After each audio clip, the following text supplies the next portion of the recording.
Pinagaling ni Jesus ang paralisadong tao.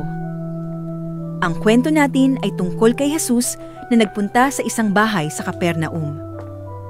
Maraming tao ang nagtipon doon para makinig sa kanya habang nagtuturo. Sa dami ng tao, halos siksikan sa loob, pati sa labas ng pinto ay punong-puno. May 4 na matalik na magkaibigan na may dalang isang lalaking paralisado. Gustong-gusto nilang dalhin ang kanilang kaibigan kay Jesus para pagalingin siya.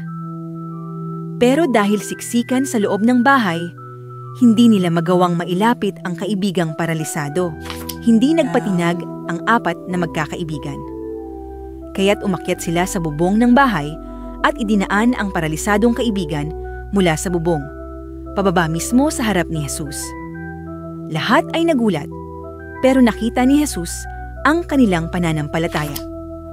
Sinabi ni Jesus sa paralisado, "Anak, pinapatawad na ang mga kasalanan mo." Nagulat ang mga tagapagturo ng kautusan na naroroon at iniisip nila, paano niya magagawa ito? Ang Diyos lang ang pwedeng magpatawad ng kasalanan. Pero alam ni Jesus ang iniisip nila, kaya tinanong niya sila, "Bakit kayo nag-iisip ng ganoon?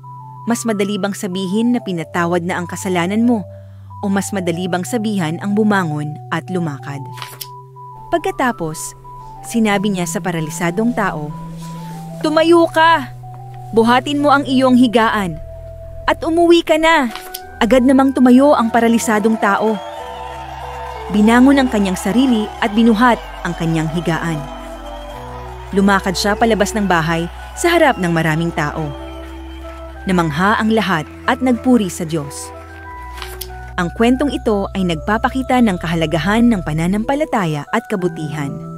Sa ating buhay, mahalagang maniwala tayo kay Jesus at maging matulungin sa iba, kagaya ng 4 na kaibigan na hindi sumuko para dalhin ang kanilang kaibigan kay Jesus. Kung ikaw ay nasiyahan sa ating kwento, huwag kalimutang i-like at i-share ang ating video. Please follow our page for more.